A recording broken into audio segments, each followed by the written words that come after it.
Hey guys! In today's video, I'm going to be setting up my bullet journal for 2020. I'm starting off with the title page for the year, and I'm using these offset squares that have the stacked 20 and another 20 in the middle. It's pretty exciting that we're in the 20s now. Heck yeah! This year, number gives me so many opportunities to play with symmetry and make glasses designs that I really didn't take advantage of much in this bullet journal setup, but you know, I wanted to keep it simple and minimal, so I stuck to just using the offset square design with my black pen and some highlighters, and just simple, clean lines done with a ruler for the maximum neatness. Speaking of simple, yep, that's pretty much my entire index done. If you didn't know, an index is basically the table of contents for my bullet journal, and it's literally just a page with the title of index and then a line down it. Really low effort, but it does the job and it looks pretty nice in my opinion. I don't know.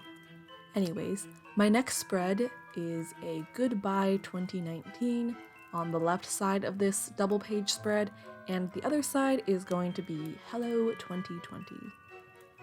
On this left side, I'm doing 5 different boxes with my ruler. I measured everything out beforehand and sketched it in pencil so you didn't have to watch that whole long process of me counting squares. In the 5 boxes, I'm using some of the journaling prompts from the Artist of Life workbook, which was created by Lavender, who is one of my favorite productivity and lifestyle design YouTubers here on this lovely platform of videos. As I previously mentioned, on the right-hand side, I'm using 3 boxes for prompts related to what I'm looking forward to, what I'd like to change about my life in the coming year. It's gonna be a year of pretty big changes, since in 2020 I'll be graduating high school and heading off to college. Later this week, I'm going to think about my vision for the next year. Haha, 2020 vision. Anyways, I'm going to try out a more structured, prompt-based approach to reflecting compared to last year's more free-form spread. The next spread that I'm setting up is a weekly gratitude tracker. The first thing on this page is a quote that you've probably seen in maybe 394 of my Plan With Me videos so far. I don't know, it's just a quote I really like. It says, "We may pass violets looking for roses." Basically, we might pass up something really beautiful that's already right there with us, in search of that elusive something else that might be better. So I just want to remind myself to appreciate what I have, because it's pretty darn great. In this section, I'm going through the painstaking process of drawing 52 5x5 squares in a grid across these 2 bullet journal pages. Honestly, this was probably my most extra spread in this entire setup. It was definitely the one that took the longest, and I'm a stickler for really straight lines done with a ruler. But I think it was worth it in the end, and I'm gonna do my darndest to fill it out every single week with at least one thing that I'm grateful for that week, just so I can make my effort of drawing all these squares actually worth it. If you've seen some of my previous bullet journal ideas videos, I've been wanting to do something where I doodle or letter something that I'm grateful for at least once every week. So I'm gonna actually do it this year, or at least do my best to try to follow through. You may have seen in some of my monthly Plan With Me's that I tried to do some daily gratitude trackers, but they didn't really work out. I think because at a certain point I got too caught up in the quantity of things that I had to write down. So this time I'd like to instead focus on the quality and the depth of my reflection. Would hopefully help this work out better so that I actually reap all the benefits that have been cited of gratitude journaling, and I actually remember to fill it out regularly, because I feel like whenever I fall off track with one of my daily trackers, I just give up because the quantity of things to be tracked is far too great. But weekly, I think I can handle. and those are my 52 squares. Time to add that colorful stripe across the bottom that I've been using on every one of my spreads. Now moving right along to my next spread, which is books read. In 2019, I had 50 book spaces on my books read bookshelf setup, and as of December 19th, it's almost full. I've just got, I think, 4 left to fill out.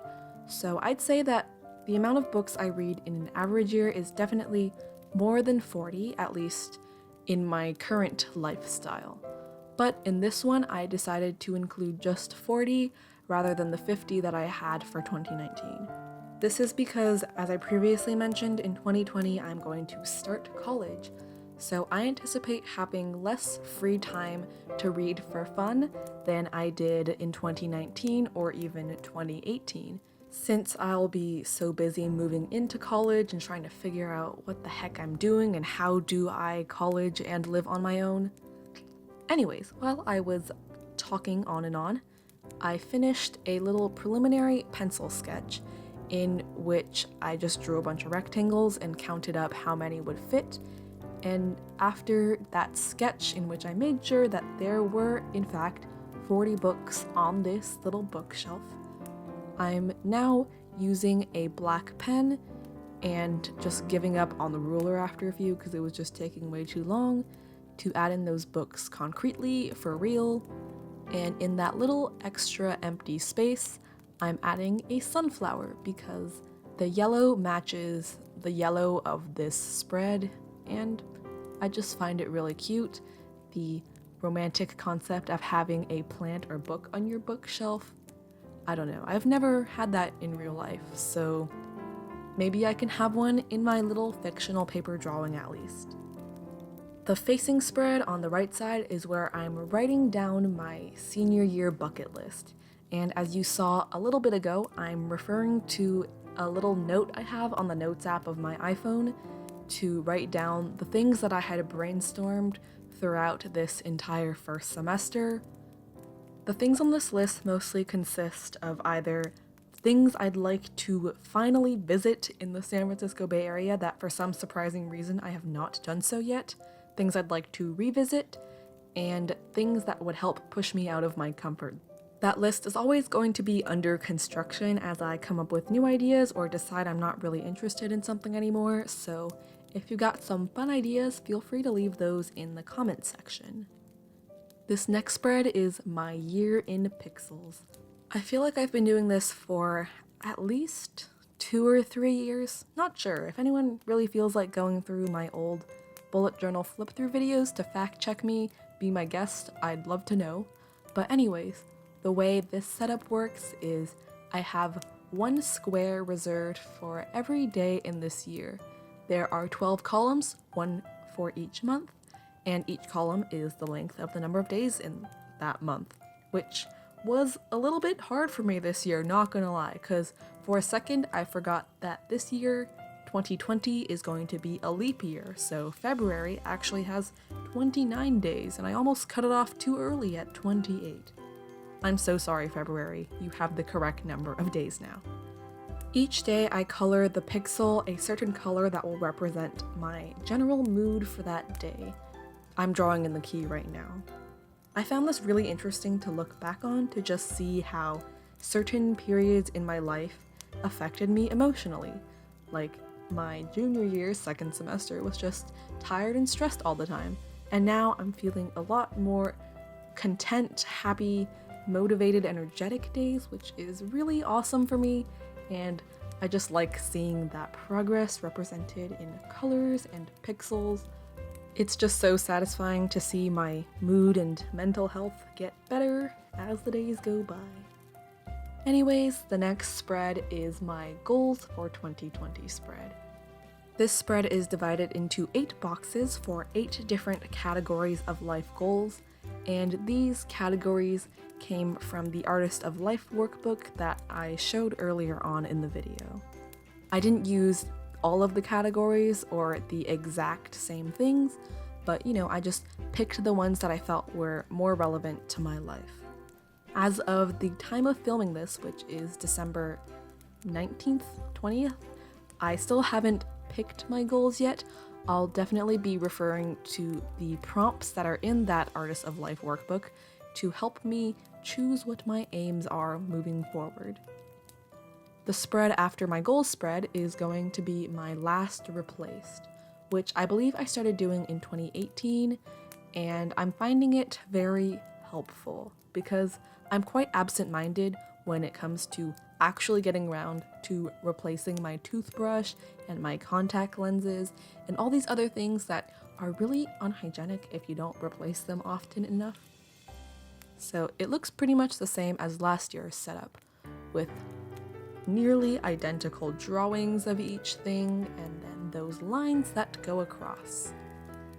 By the way, if you know of anything else in my life that I should definitely be replacing regularly for sanitary reasons that I don't have on this spread, could you let me know in the comments, because I'm honestly not that sure how to adult properly, so if there's anything I should be aware of, just please help me out here as a confused 17-year-old who is trying to figure out how to live life away from home in 2020. Moving on, this spread on the right side is a new thing that I'm trying, which is how long does it last? I want to keep track of how long my consumable products like shampoo or toothpaste or face wash will last for each quantity of product. That way I know how often I should be rebuying these products throughout the year and whether I can set up one of those subscription order services that give you like a package discount when you set up a subscription. You know what I'm talking about? Anyways, this next spread, the left side will be dedicated to my video plan. Short of any drastic change in plans, I'm going to continue posting every Monday for 2020, as you can see from the dates that I've put on this planner. I'm also referring to a 2020 calendar on my cell phone, just to make sure I have all of the numbers and dates correct. I also found a way to make this take up less space than it did last year, since last year I took up 2 pages with my video plan setup, but this time I put it into 2 columns since I found that my video titles are generally quite short. So it's a great way to conserve space and allow me to use that paper for other purposes. Related to my video plan spread, on the right side I have my video ideas tracker. This time I'm dividing it into 2 categories, one being the normal academic videos that I've been doing throughout my YouTube career, my illustrious 4 years on this platform, and on another one of the boxes I'll be writing in my ideas that are specifically related to college and college applications, since being a senior in high school and starting my first year of college will open a whole new door of video content possibilities, since I'll be having completely new life and academic experiences. So yep, as you can see, first I'm copying over those video ideas related to college and college apps from this piece of paper that I've kept in my old bullet journal with those ideas written down on them. For some reason, I just wrote them on this piece of paper instead of in my actual bullet journal. That makes no sense to me, and I don't think you should do this. I think you should just write everything in your bullet journal, because that's the purpose.